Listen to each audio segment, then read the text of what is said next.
Hola a todos, ¿cómo están? Sean bienvenidos una vez más a Discapacidad sin Barreras, nuestro programa de hoy, número 16.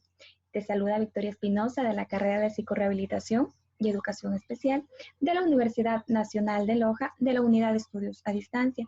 El día de hoy abordaremos el tema muy importante acerca de la discapacidad intelectual.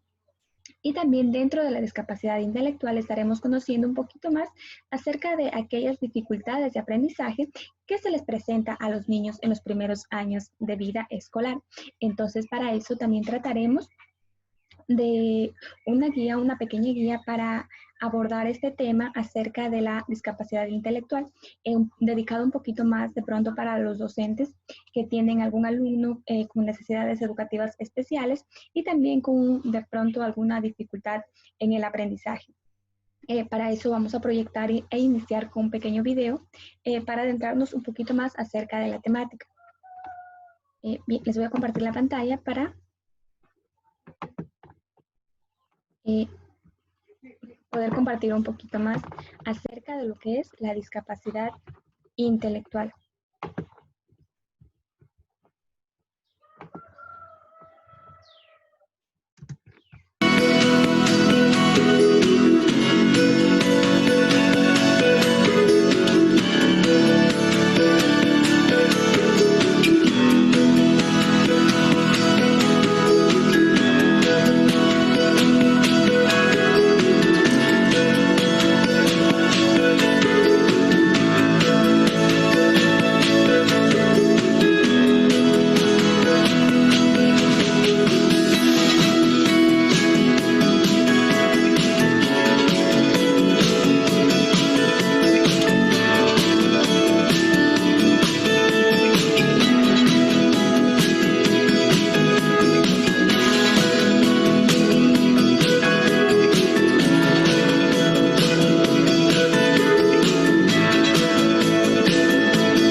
También para eso vamos a ver y aprender un poquito más acerca de los problemas o dificultades de aprendizaje.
Bien, como podemos observar un poquito más en el video, acerca de la discapacidad intelectual, de pronto podemos relacionarlo un poco más con los problemas de aprendizaje, pero no es lo mismo. Simplemente se relaciona, pero no es lo mismo. Una discapacidad intelectual es una limitación para aprender varias destrezas, mientras que una dificultad ciertamente se centra de pronto tanto en la lectoescritura, en la ortografía, en la caligrafía y en esos puntos muy directos, mientras que la discapacidad intelectual ya sería un poco más grande la limitación que el niño tiene para poder aprender e igualarse en las destrezas y habilidades de pronto para la edad que el niño tiene. Como les había dicho, mencionado que vamos a hablar acerca de la discapacidad intelectual.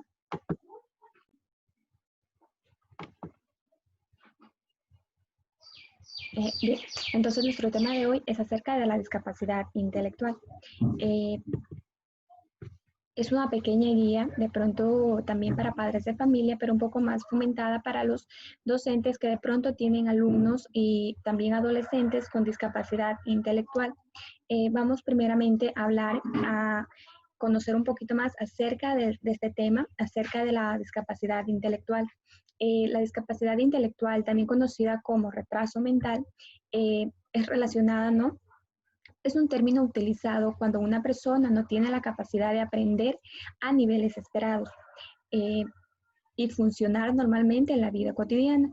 Es una condición de desarrollo limitado o incompleto de la mente, caracterizado por un deterioro de destrezas y sobre todo la inteligencia, como ser conocimiento, lenguaje, habilidades motoras y sociales. Entonces, a eso nos referimos cuando hablamos o escuchamos de discapacidad intelectual, la limitación o un deterioro para de pronto adquirir habilidades, destrezas, de una manera que vaya a la par, acorde a la edad del niño. De pronto pueden ser deterioros sobre la inteligencia, como conocimientos, como el lenguaje, habilidades motoras y a su vez también habilidades sociales. Bien, ¿por qué se prefiere el término discapacidad intelectual?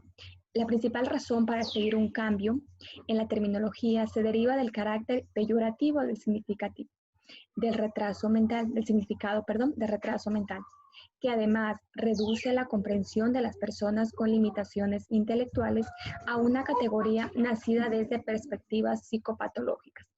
Entonces, discapacidad intelectual es menos ofensivo, está más acorde con la terminología internacional, proporciona una base más sólida para la provisión de recursos y apoyos especializados, va más allá de la línea de las prácticas profesionales centradas en el contexto y su funcionalidad, refleja un cambio conceptual frente a un término peyorativo como lo es retraso mental, el cual no comunica dignidad o respeto, dando a menudo lugar a la devaluación de estas personas.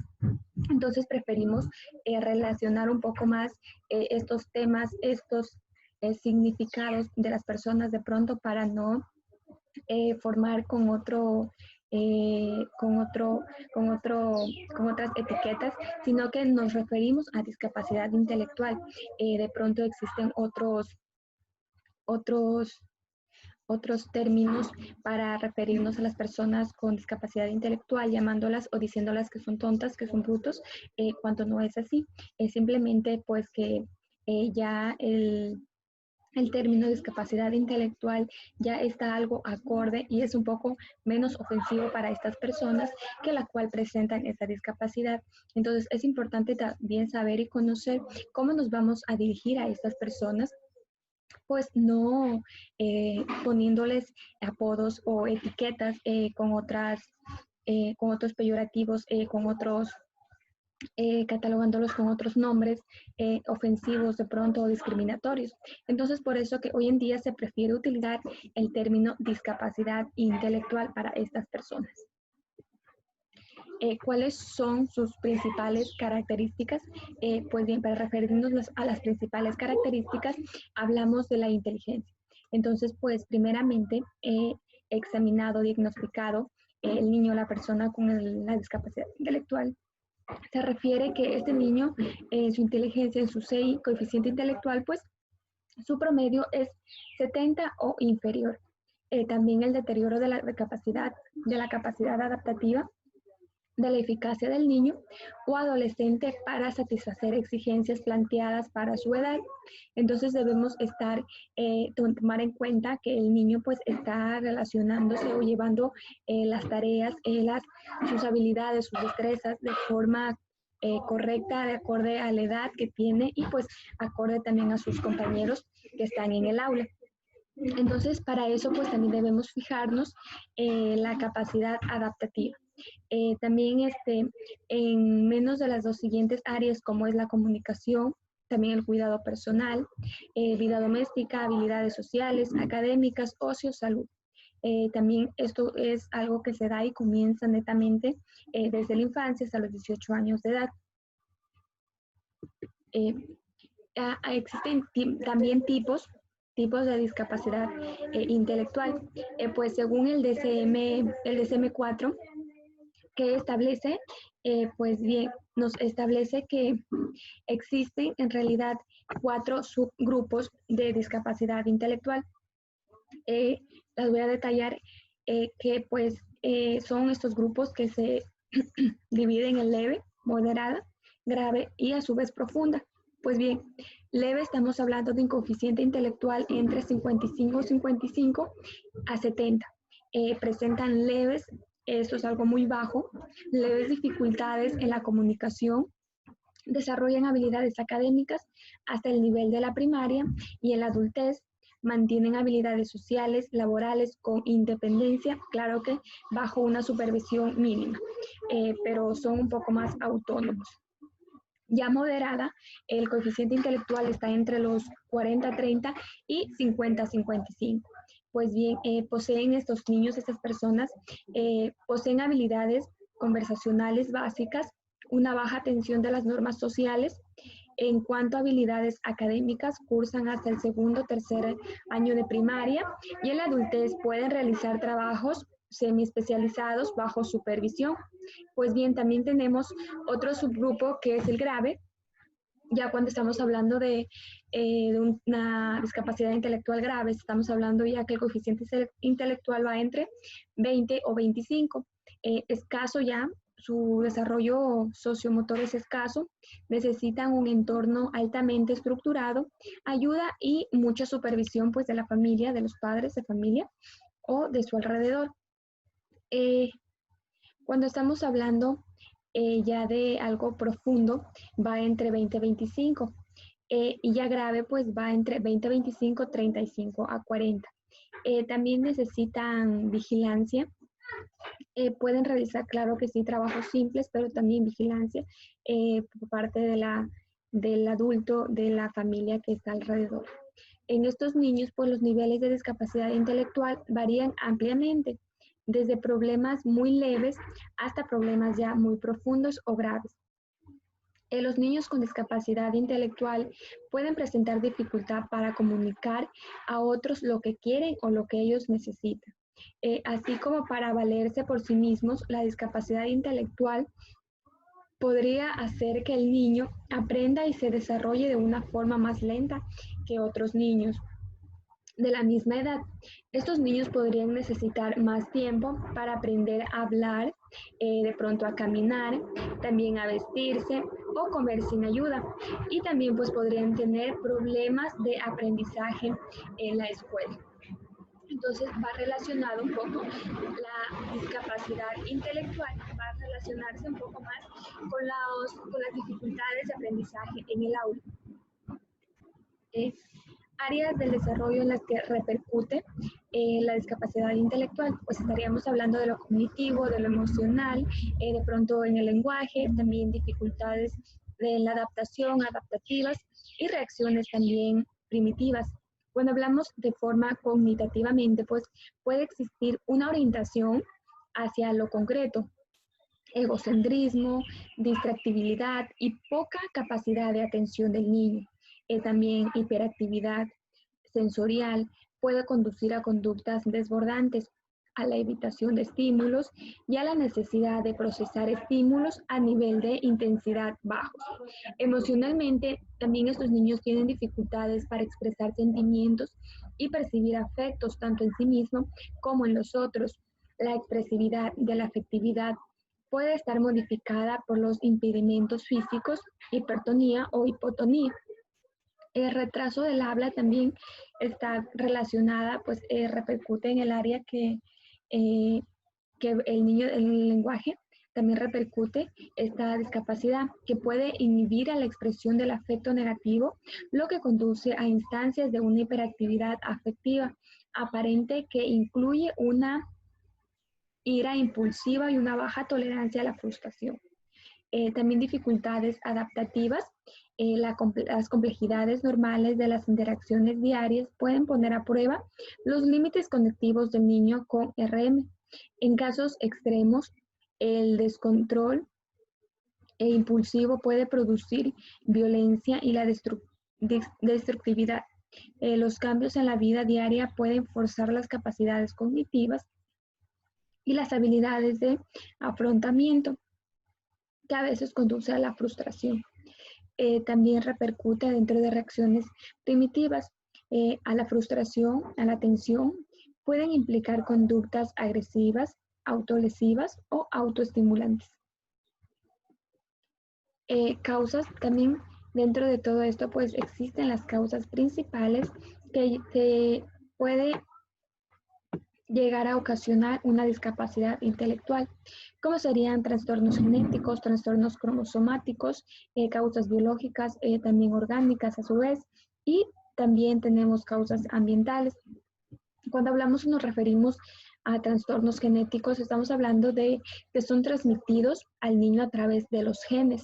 Es decir, en el momento de la concepción del niño, lo más frecuentes de pronto son el síndrome X frágil, también tenemos la fenicitudina, esclerosis tuberosa, el síndrome de Lesch, también en los trastornos cromosomáticos, suceden durante el proceso de disposición de los cromosomas.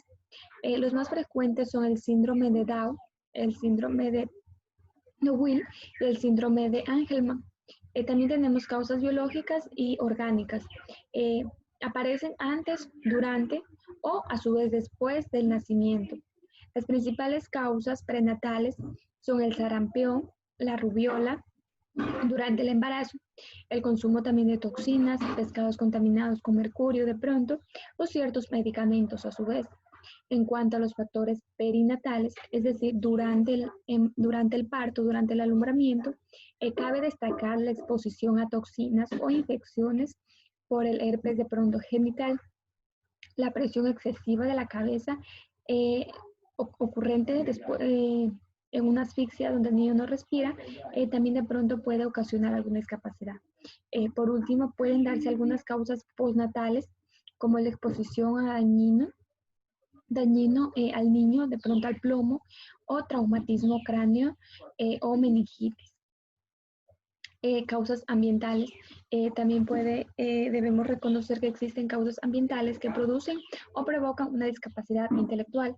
Las causas ambientales tienen que ver con los factores que pueden ser controlados, tales como las carencias alimenticias de la madre durante el embarazo, el consumo de drogas o alcohol también puede ser durante el embarazo, la falta de estimulación física y sensorial y la carencia de atención sanitaria. Entonces también debemos tomar en cuenta todos estos puntos importantes para poder también prevenir una discapacidad intelectual, es decir, durante el embarazo, durante la gestación, durante el parto, tener cuidado con todos esos puntos importantes para evitar así una discapacidad, tanto intelectual como muchas discapacidades que hoy en día existen. También tenemos que tener en cuenta que es algo genético, algún trastorno cromosomático que de pronto pues existe y se da pues la que sucede durante la concepción del niño, del feto, que sucede pues que es frecuente que exista ciertos trastornos y pues los cuales provoquen estos de pronto un síndrome de Down, un síndrome de X frágil, el síndrome de Will. Entonces existen muchos puntos importantes que se deben saber y se deben conocer. Causas ambientales muy importantes como serían la alimentación de la madre durante el embarazo, no consumir ningún tipo de pacientes o el consumo de drogas o alcohol. Entonces, para la prevención de la discapacidad intelectual, debemos tomar algunas medidas posibles que las podemos lograr hoy en día. Tenemos medidas primarias, secundarias y también terciarias. La primaria, es decir, acciones antes de la aparición del problema y que impida que esto aparezca. Entonces, medidas sanitarias en la gestación, en el parto, evitar la exposición a toxinas, al alcohol, al plomo, a drogas y a otras toxinas. Cuidarse de las infecciones como son la rubiola, enfermedades también de transmisión sexual. Secundarias, tenemos también medidas secundarias, acciones que disminuyen o eliminan el problema ya surgido, controles médicos sobre peso, sobre la desnutrición, sobre alguna infección cerebral como la meningitis. Otro tipo de prevención sería la prevención terciaria. Estaríamos hablando de acciones que limitan las consecuencias negativas y mejoran el nivel de funcionamiento, tanto como la rehabilitación y a su vez la educación. Entonces, ya dentro de la prevención para la discapacidad intelectual, nos basamos en 3 puntos importantes, como son medidas primarias, secundarias y terciarias. También tenemos el diagnóstico y tratamiento. La discapacidad intelectual se define por el coeficiente intelectual, es decir, por la inteligencia, obtenido mediante uno o más test de inteligencia, lo cual debe ir acompañado por un déficit significativo en la capacidad de adaptación, es decir, de su autonomía personal. Entonces, para nosotros catalogar a un niño que en realidad tiene discapacidad intelectual, pues nos vamos a basar en un test de inteligencia. Esa es una prueba donde va pues a probar la inteligencia, la capacidad de destrezas y habilidades que el niño mantiene, y también pues va a ir acompañado de la adaptación de la capacidad autónoma del niño en su vida diaria, también para pues calificar el coeficiente intelectual del niño.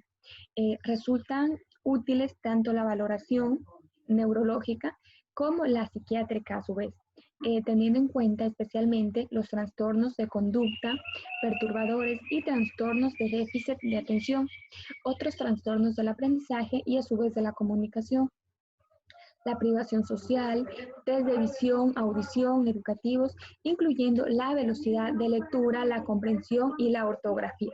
Entonces también ahí es cuando vamos un poco más a relacionar también a las dificultades de aprendizaje, pero debemos distinguir una discapacidad intelectual con una dificultad de aprendizaje. Resultado también esencial, evaluar un posible trastorno afectivo, baja motivación. La habilitación de personas con discapacidad intelectual está basada en proporcionar y potenciar condiciones de la vida diaria que están lo más cercamente. La habilidad, es decir, de personas, que está basada en proporcionar y potenciar condiciones de la vida diaria que están lo más cercanamente posible a las normas, modelos de vida de la sociedad. Cuando hablamos de normas, normación intelectual como personas normales, sino capacitarlas para vivir en condiciones lo más normales posibles. Para los niños y adolescentes, las aproximaciones educativas deben cambiar hacia la inclusión.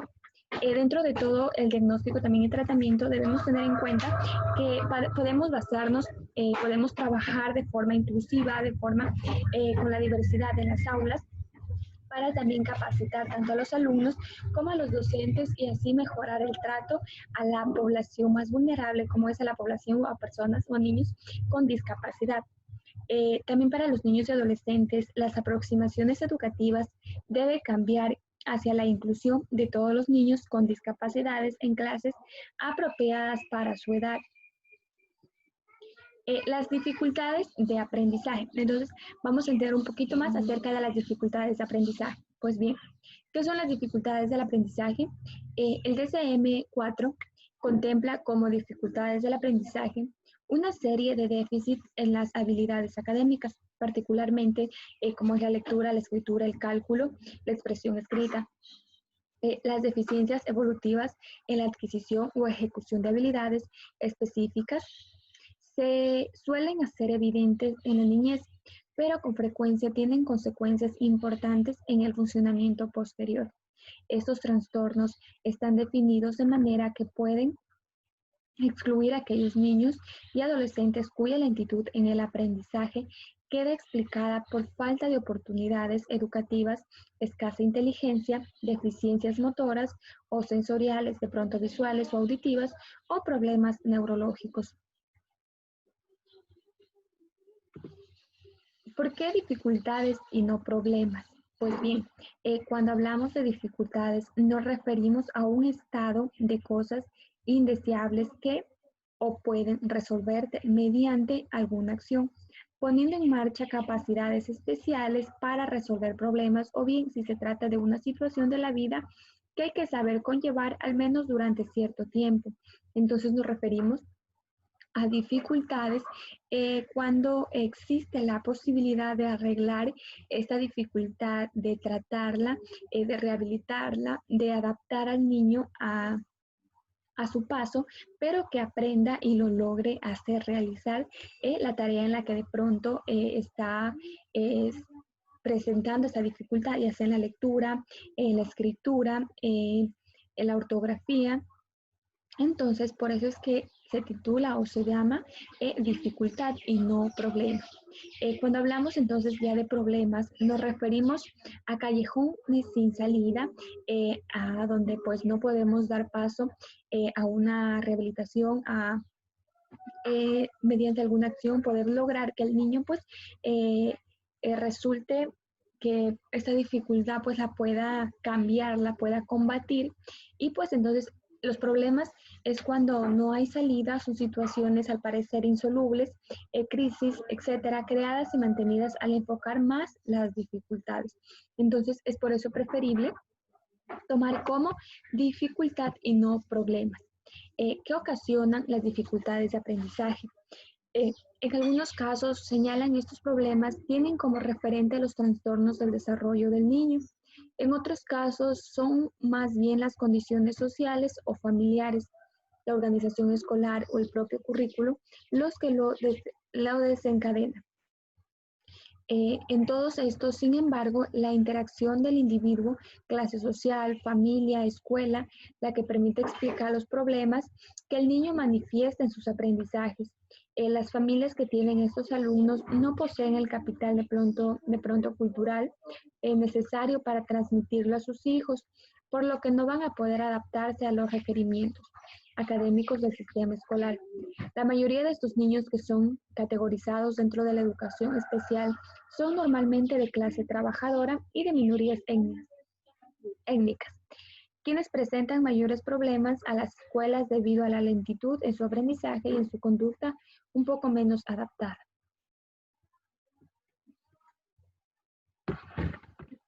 También hablamos de cómo detectar las dificultades de aprendizaje en los niños. Con frecuencia, el diagnóstico se realiza durante el periodo escolar. No es nada fácil detectar cuando un niño está teniendo problemas para procesar la información y la formación que recibe. Los maestros deben estar entonces muy atentos y conscientes de las señales que va a dar el niño más frecuentes que indican la presencia de un problema de aprendizaje. Entonces, cuando presentaría el niño esto, pues presentaría dificultad para entender y seguir tareas e instrucciones, presenta dificultad para recordar lo que alguien le acaba de decir, no domina las destrezas básicas de pronto de lectura, de deletreo, de silabeo, de escritura, de matemática, por lo que fracasa en el trabajo escolar. Presenta también dificultades para distinguir entre derecha, entre izquierda, entre arriba, abajo, los números al revés, las letras las confunde, de pronto la M con la N, la P con la B, entre otras cosas. La falta también de coordinación de pronto al caminar, hacer deportes, llevar a cabo actividades sencillas, amarrarse un zapato, tomar un lápiz, escribir de forma correcta, agarrar de forma correcta el lápiz, presentar facilidad para perder o extraviar su material escolar, como libros, otros artículos, tiene dificultad para el concepto de hoy, mañana, ayer, puede pronunciar malas palabras o usar una palabra incorrecta que suena bastante similar, puede confundir símbolos matemáticos, leer malos números, colocar malos números, Y también pues puede tener una letra bastante desordenada, mala caligrafía.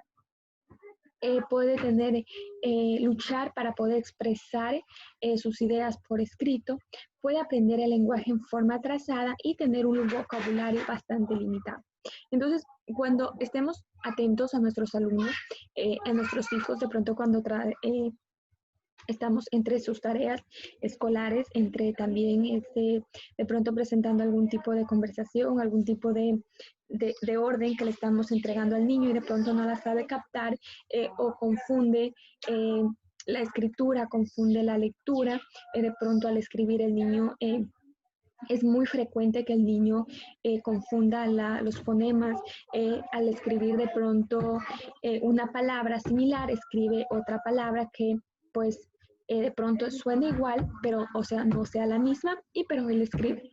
O de pronto empieza a no identificar ciertos fonemas o de pronto los confunde, como ya les había dicho.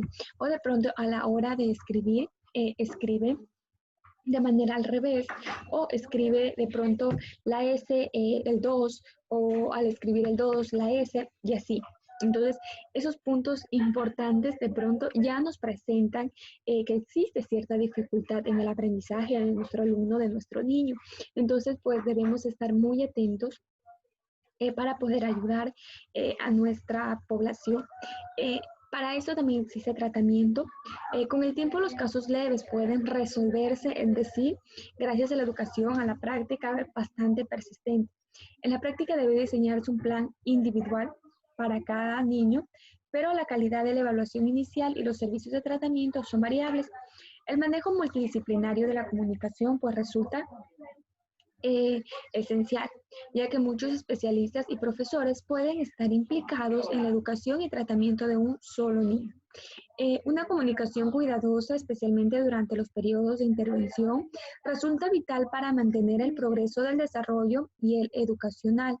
También la intervención educativa temprana puede emplear uno de los varios sistemas terapéuticos. Puede resultar necesario alentar el autoestima, motivación al niño o adolescente para ayudarle a tolerar sus esfuerzos. Entonces, dentro del tratamiento también estamos como padres de familia pendientes de estos tratos, pendientes de la motivación, del esfuerzo, de la estimulación que le vamos a dar a nuestro hijo que de pronto presenta alguna dificultad en el aprendizaje.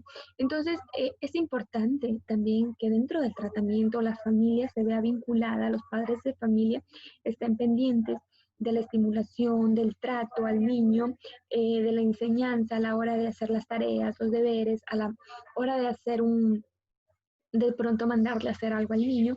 Entonces, pues también el niño irá progresando, irá alentándose y motivándose pues a mejorar, a esforzarse y pues de pronto derribar esa dificultad.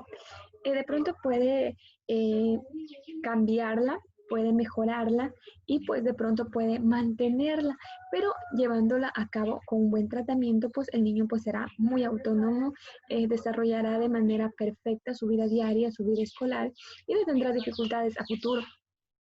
Pero siempre y cuando pues sea la familia esté ahí, el esfuerzo del propio niño esté ahí también y el tratamiento, la educación, la rehabilitación esté siempre presente para este niño. También tenemos, aparte de la intervención educativa temprana, el tratamiento que debe dirigirse directamente a los trastornos de aprendizaje, pero también a la comunicación, al trastorno de conducta y a déficit de atención posiblemente asociados.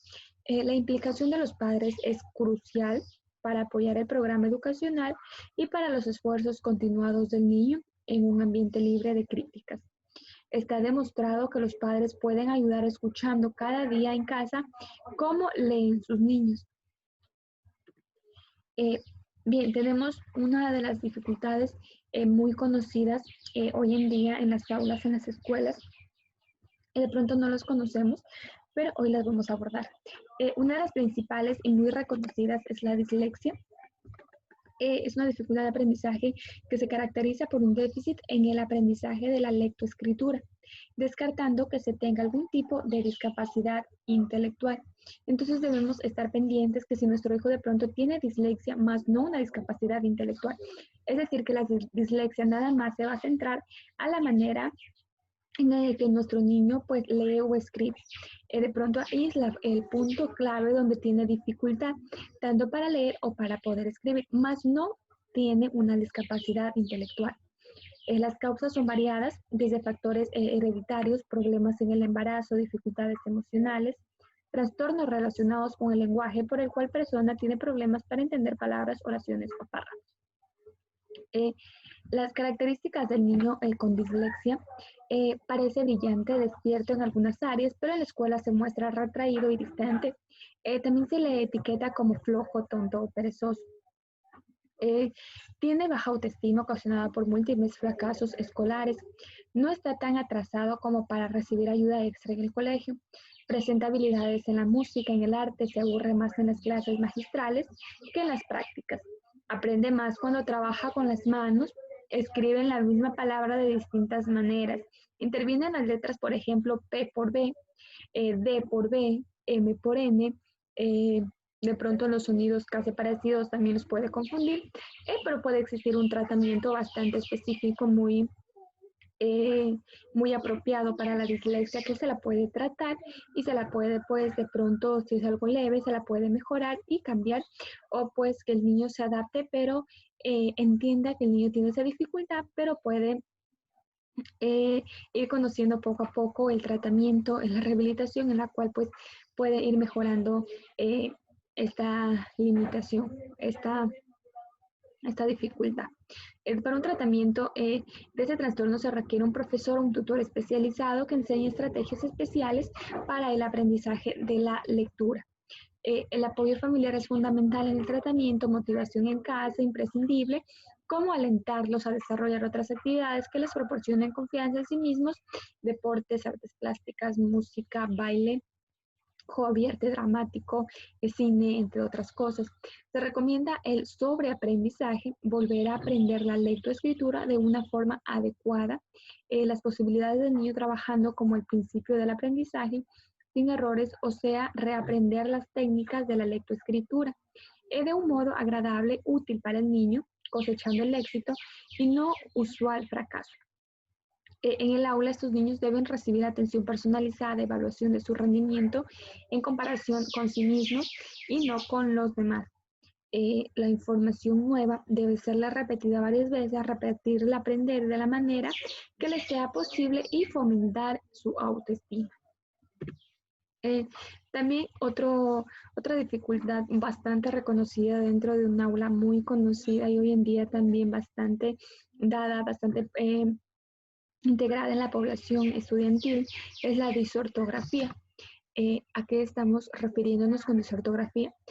Pues bien, a veces también denominada como disgrafía disléxica, es el trastorno del lenguaje específico de la escritura que puede definirse como el conjunto de errores de la escritura que afectan a la palabra y no a su trazado o grafía.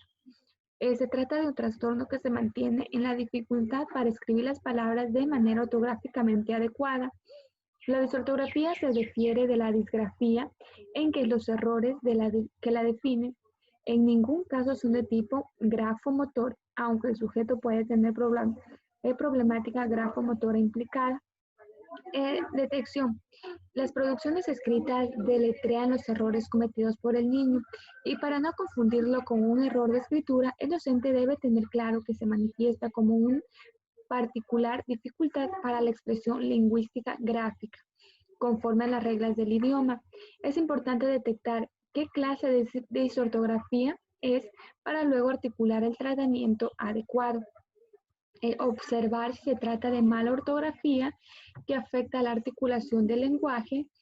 Son niños inteligentes que cometen faltas corrientes y sintácticas que desconocen en mayor o menor grado la escritura gramatical de la lengua.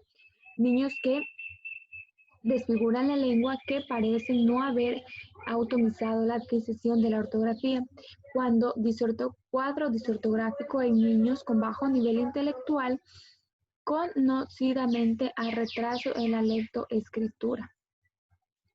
El maestro debe detectar el origen de las dificultades a fin de orientar correctamente al niño y a los padres, en el caso, por ejemplo, de hallar deficiencias visuales, auditivas, que por diversos motivos no hayan sido detectadas antes del ingreso a la escuela para realizar la consulta especializada. A veces faltas que atrasan durante años pueden ser corregidas a tiempo con un buen tratamiento. El diagnóstico, para de pronto diagnosticar nosotros referirnos a que existe una disortografía en el niño, pues pasa luego de realizar la corrección minuciosa de las producciones escritas del niño y confeccionar el registro de errores ortográficos para individualizarlos. Dictado, copia fiel de un texto, copia de un texto con otro tipo de letra, pasar de imprenta a manuscrita, elaborar relaciones libres. Estos materiales se pueden usar en reiteradas oportunidades para luego corregir y realizar la calificación de errores. ¿Cuáles son los principales objetivos de la enseñanza de la ortografía? Facilitar al niño el aprendizaje de la escritura correcta de una palabra de valor y utilidad social, proporcionar métodos técnicas para el estudio de nuevas palabras, habituar al niño al uso del diccionario, desarrollar una conciencia ortográfica, es decir, el deseo de escribir correctamente y el hábito de revisar sus producciones escritas, ampliar y enriquecer su vocabulario gráfico. También está el tratamiento. Para enseñar la ortografía, el maestro deberá tener en cuenta los siguientes puntos. Que el aprendizaje ortográfico es un proceso que requiere una dirección hábil y experta, porque los alumnos aprenden con distinto ritmo y de manera diferente. Los métodos deben adaptarse a la variedad, entonces, que deben ayudar a cada niño a describir métodos que faciliten la fijación y evocación de la forma correcta de escribir las palabras. Que la corrección debe adaptarse a las necesidades de cada niño y las características de las faltas. Que para asegurar la retención son necesarios los periodos de práctica y ejercitación.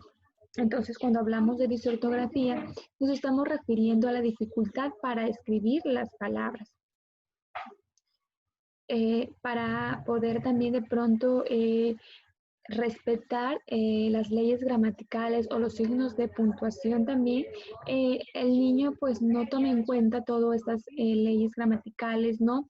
Escribe de la forma correcta, de pronto también existe por ahí que tienen error para escribir, es decir, la grafomotricidad, de pronto no está ayudándonos haciendo perfeccionada en el niño, ya que de pronto al dibujar la A no la cierra del todo, al dibujar la T o la P no la hace correctamente, entonces ahí estaríamos hablando de una disortografía.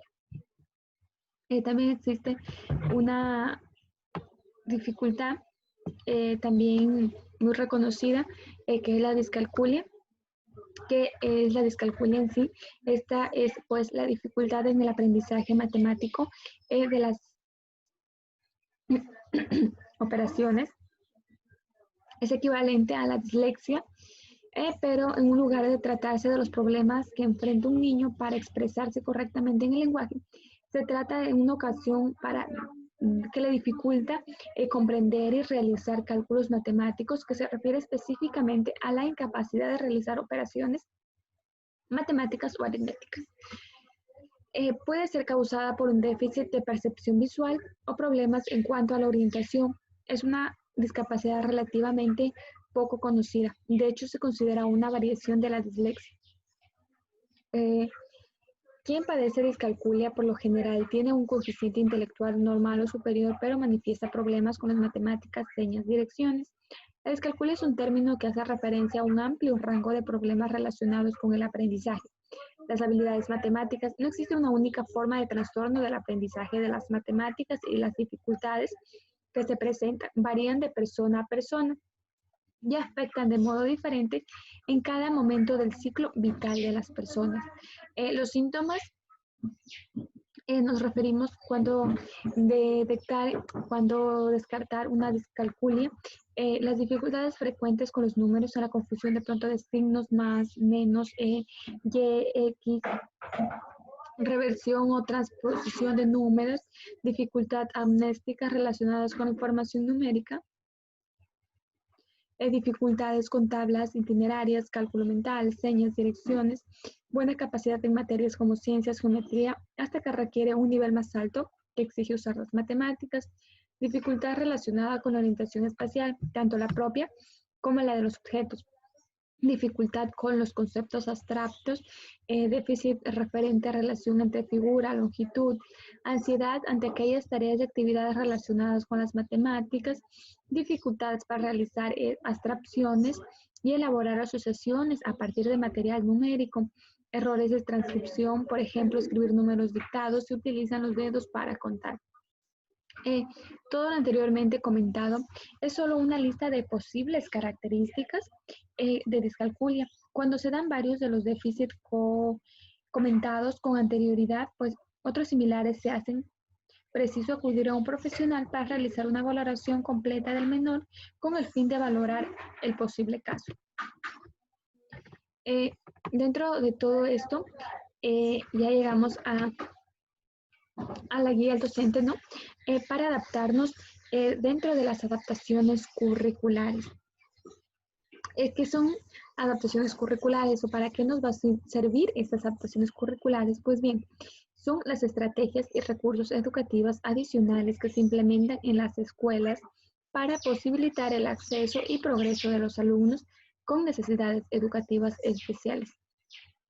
Permite al equipo docente producir adaptaciones curriculares para responder a las necesidades educativas especiales de sus alumnos utilizando los recursos de la institución y de la comunidad.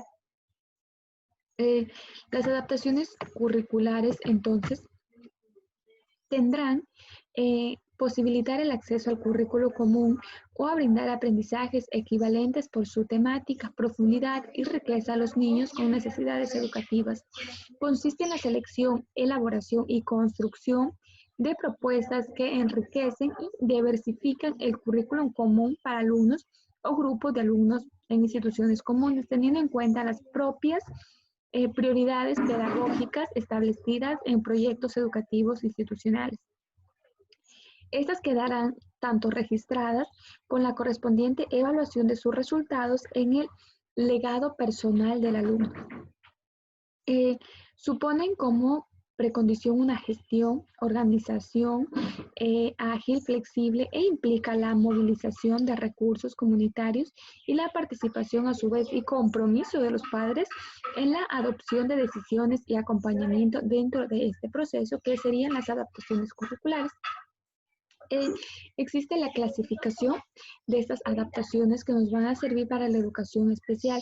De manera general, podría decirse que las adaptaciones curriculares individuales se realizan en mayor o menor medida para cualquier alumno, como una vía para la individualización, para la enseñanza. Pero sin embargo, no toda adaptación curricular tiene el mismo grado de sistematización y formalización. Veamos cuáles son los diferentes tipos de adaptación. Elementos que se adaptan, el grado de significatividad de la adaptación. Los elementos, adaptaciones de acceso, son modificaciones o provisión de recursos espaciales, materiales, personales o de comunicación que van a facilitar a algunos alumnos con necesidades educativas especiales puedan desarrollar el currículo ordinario o en su caso el currículo adaptado.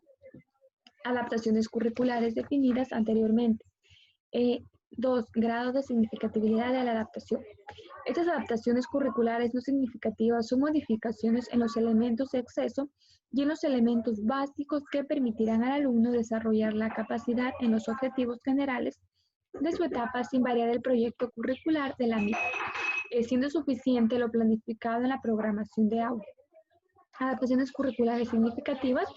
Estas son las adaptaciones en las que se eliminan objetivos generales y o contenidos esenciales o nucleares que se consideran básicos en las áreas del currículo y la consiguiente modificación de los respectivos criterios de evaluación. Tenemos que tener en cuenta que existen procesos para elaborar adaptaciones curriculares, para considerar los pasos a conseguir con el propósito de realizar las adaptaciones curriculares para un alumno con necesidades educativas especiales. Partiremos dos ejemplos. Imagine que en su aula, en dos niños, de pronto Pedro, María, Rosa, Angélica, eh, tienen síndrome de Down, ¿no? Existe en su aula eh, dos niños que tienen síndrome de Down. Pues bien, en primer lugar, la familia de Pedro ha acudido a un equipo multidisciplinario, el cual ha determinado mediante un diagnóstico pues que el niño se integre a la modalidad regular o ordinaria del nivel inicial, tomando en cuenta su edad. Para tomar esa decisión, este equipo multidisciplinario ha valorado si las escuelas que se encuentran en su zona tienen condiciones necesarias para responder a sus necesidades. Es decir, si el proyecto educativo del núcleo contempla las necesidades educativas especiales, condiciones mínimas de la infraestructura y sobre todo actitudes favorables, tanto de los profesores como de los padres de familia y a su vez de los alumnos. Una vez elegida la escuela, se habla con la familia del niño y este ingresa a la escuela. Cuando el niño está dentro de la escuela, es preciso determinar qué tipo de adaptaciones y ayuda requiere para progresar adecuadamente y facilitar su proceso de aprendizaje en esta escuela. El segundo ejemplo, vamos a referirnos a María, que entró a la escuela regular como cualquier niña, pero en segundo grado empezó a tener dificultades de aprendizaje. Entonces, cada vez se distanciaba más del grupo, estaba desmotivada, distraída. ¿Qué hacer? Se la derivó al equipo multidisciplinario, ¿no? Entonces, en un primer momento, lo aconsejable es que el propio docente busque alternativas para ver si la niña resuelve sus problemas de aprendizaje. Hace una evaluación de María para mayor profundidad, le pide a un colega, pues no, para hacer esta evaluación utiliza diferentes estrategias, revisar trabajos que están guardados en el archivador personal, diseñar diversas actividades para ver cómo se resuelven las tareas, hacer diferentes observaciones, entrevistar a las familias. Ella, la niña, el profesor reflexiona sobre la actuación docente, cómo se ha relacionado con ella, cómo la ha motivado, qué estrategias, qué metodología ha utilizado la niña y cómo va presentando sus actividades. Entonces, a través de la información recogida, se detecta que la abuela de María murió hace 6 meses y la niña quedó muy afectada. El docente, por otra parte, se da cuenta de que no había pensado en la situación emocional de María y no había hecho ajustes en su enseñanza para que la niña superara esta dificultad. En función a la información recogida a través de la evaluación, el docente pone en marcha una serie de medidas, algunas modificaciones en las actividades de los módulos, apoyo individual en algunas tareas, incorpora en trabajos grupales, relaciona muy bien, le da responsabilidad en el grupo de trabajo. Al cabo del tiempo, María progresa notablemente y ha superado sus dificultades de aprendizaje. En este ejemplo concreto vemos que las necesidades educativas especiales de María eran temporales, entonces debido a problemas emocionales. Pero imaginemos que pese a todos los esfuerzos realizados por el docente, las medidas no tuvieron suficientes para que pudiera seguir planeando todos los aprendizajes y actividades previas para el resto de sus compañeros. Es entonces cuando el docente solicita la ayuda del equipo multidisciplinario, si es necesario o si el medio pues cuenta con estos recursos humanos, realiza una evaluación psicopedagógica que permite decidir si es que el alumno presenta necesidades educativas especiales y qué adaptaciones curriculares se tienen que utilizar, que realizar. Podemos darnos cuenta que tanto María como Pedro requiere que se tome en cuenta una serie de medidas y ajustes que tienen que decidirse de manera compartida entre docente, aula y especialista. Entonces, ya para adentrarnos un poquito más a la educación, nos referimos a educación inclusiva, razones para la inclusión. La educación exclusiva, pues, inclusiva, nos brinda dos principios que permite definirlos. Exigencia y necesidad. Exigencia de educar a todos en la misma escuela. Necesidad de hacer una reforma al conjunto del sistema educativo. Se considera que la educación inclusiva no es solo un cambio de concepto, sino es una evolución que se fundamenta en primer lugar, al término de integración que está siendo abandonado, porque implica la vuelta a la corriente principal de alguien que previamente ha sido excluido.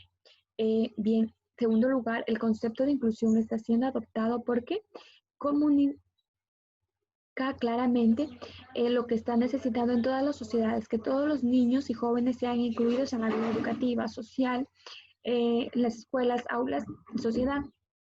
Y pues en tercer lugar, las escuelas inclusivas se centran en cómo construir un sistema en que incluya a todos y responda a todas las necesidades educativas especiales. Razones para la inclusión. ¿Cuáles serían todas esas razones con las que estamos luchando, con las que estamos combatiendo para fomentar la inclusión? Pues bien, que dice que los derechos humanos, todos los niños y niñas tienen derecho a aprender juntos. Los adultos con discapacidad que se describen como sobrevivientes de la educación especial demandan el fin de la segregación. No existen razones legítimas para separar a los niños de la educación. Los niños deben ser subestimados o discriminados, excluyéndolos o separándolos por causa de discapacidad o dificultades de aprendizaje. ¿Qué supone la educación de calidad? Pues la investigación muestra que los niños obtienen provecho académico y social en ambientes inclusivos. No existe enseñanza en una escuela especial que no pueda realizarse en una regular. El buen sentido social, pues sí, la segregación enseña a niños y niñas a ser temerosos, ignorantes y a alimentar prejuicios. Todos los niños y niñas necesitan de una educación que los ayude a relacionarse, a integrarse y los prepare para vivir en esta sociedad. Entonces también estamos hablando de las unidades educativas inclusivas, que son escuelas democráticas donde se desarrollan diferentes valores como el respeto mutuo, la colaboración, la cooperación. Estas escuelas requieren que todos trabajen unidos y apliquen creatividad para que cada uno de los niños aprendan con esfuerzo a seguir que todos los niños y jóvenes con necesidades educativas especiales y otros que han sido excluidos de las escuelas tengan acceso de igualdad y condiciones al resto de los demás. Inclusión es una filosofía construida sobre la base de los derechos humanos, que todas las personas son iguales y deben ser respetadas y valoradas. Inclusión significa educar a niños que presentan necesidades educativas especiales en las escuelas a las que concurrían si no tuvieran dificultades. Educar por otros motivos culturales, económicos, lingüísticos, de género, etc.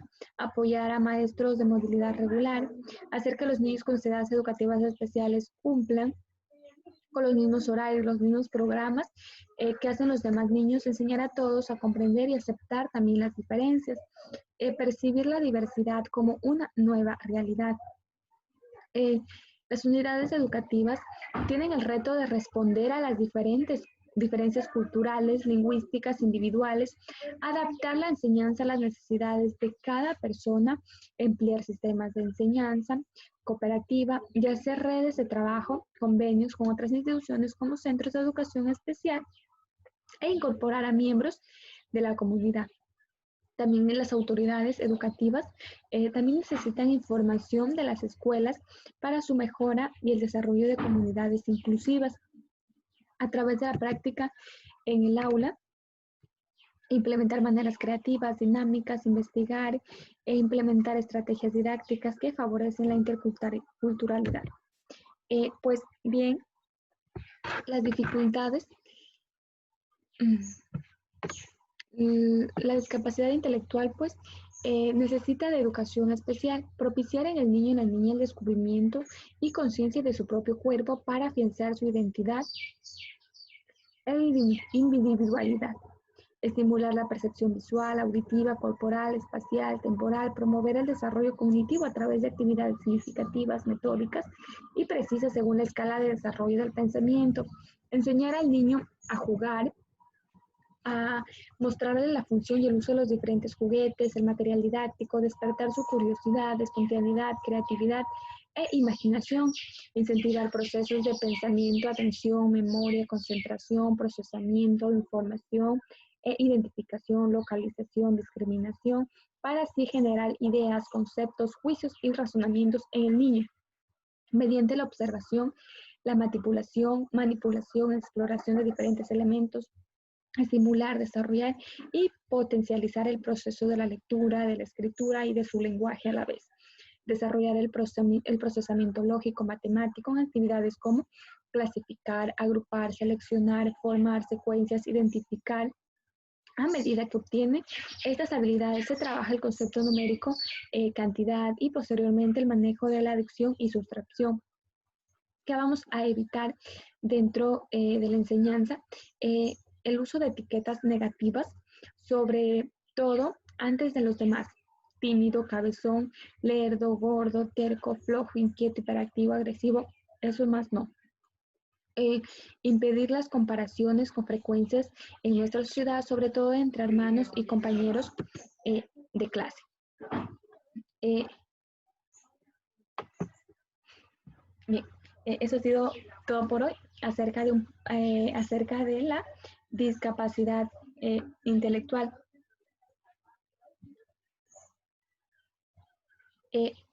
Bien, entonces debemos diferenciar que discapacidad intelectual se ve un poco relacionada con la dificultad de aprendizaje, pero no es lo mismo, ya que dificultad de aprendizaje es algo que se puede abordar, se puede trabajar con el niño y puede mejorar de pronto una dificultad de escritura, de lectura, de ortografía. Entonces, para eso se puede trabajar con el niño de manera en que adaptamos el currículo, de manera en que realizamos las actividades en las que se le dificulta con material metodológico, con actividades, con didácticas positivas, que el niño rinda de manera positiva la lectura, la escritura o de pronto algún ejercicio matemático que pues esté bajo dificultad. Pues bien que la discapacidad intelectual ya es algo un poco más versátil, que es algo un poco más amplio de verificar, de conocer, ya que es la limitación para varias habilidades, más no para algo específico. Entonces es algo que debemos conocer y pues sobrellevar en las aulas para poder reconocer todo ese diagnóstico y qué tratamiento podemos usar de forma positiva que favorezca a nuestros niños, a nuestros alumnos. Muchísimas gracias. El día de hoy hemos terminado pues con el tema de la discapacidad intelectual y hablando también un poquito más acerca de las dificultades de aprendizaje. Nos vemos pronto. Espero que este videito les haya gustado. Si es de tu agrado, pues puedes compartirlo o dejar tu like. Gracias.